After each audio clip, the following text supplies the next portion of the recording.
tanay, may ulilang ulan na kumakatok sa kupas na tahanan. Habang ang buwan ay unti-unting namamaos, kasabay ng pusong matagal ng pagod.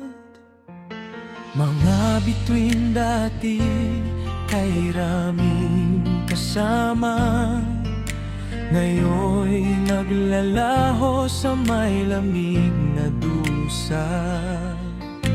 Mga pangakong parang usok sa hangin, dumaan at iniwang tahimik ang damdamin. May harding minsang hitik sa kulay, ngayon'y tuyong dahon ng tanging alay. Ang pangarap niyang tahanang matibay, tinangay ng unos sa madilim na hukay. Bawat hakbang niya'y tila lubid sa paa, habang pasampasan ng bigat ng tala. At sa salamin ng gabing malamlam, mukha niyang pupas ay tahimik na sugatan. Ngunit may apoy pang ayaw mamatay sa pusong nilamon ng mahabang taglay.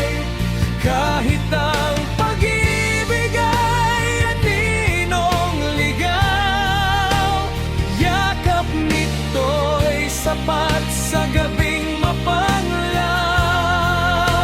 Mas mabuti nang may mumunting sinag kaysa sa mundong puro lamig at dagat. Kaya patuloy pa ring lumalaban ang ilaw sa dulo ng dilim na walang tanaw. Maraming dumapo noong may ani pa, parang mga ibong sabik sa biyaya. Ngunit nang matuyo ang dating halaman, isa-isang lumipad sa ibang daanan. Tahimik na lamang siyang humihinga, habang ang oras ay tila kandila. Unti-unting nauupos sa bawat gabi, kasabay ng lihim na ayaw masabi. Minsan sana'y ako naman ang inuna, bulong ng hanging sugatan ng diwa.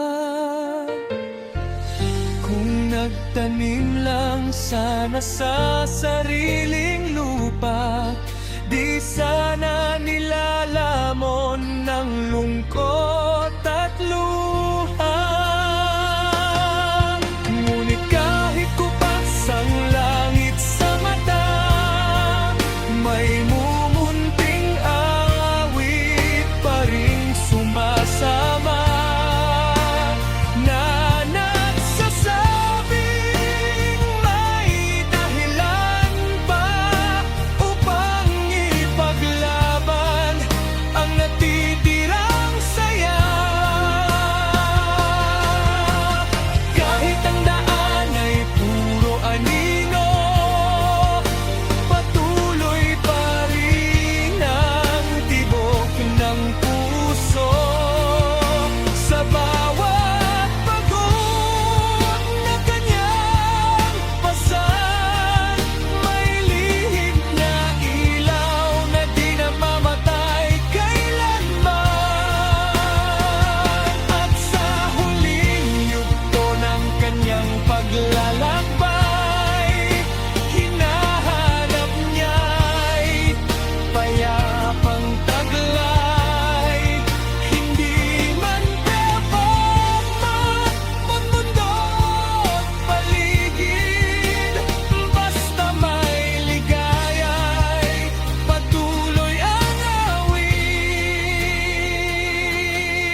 tahanan ng tahimik na gabi, may pusong sugatan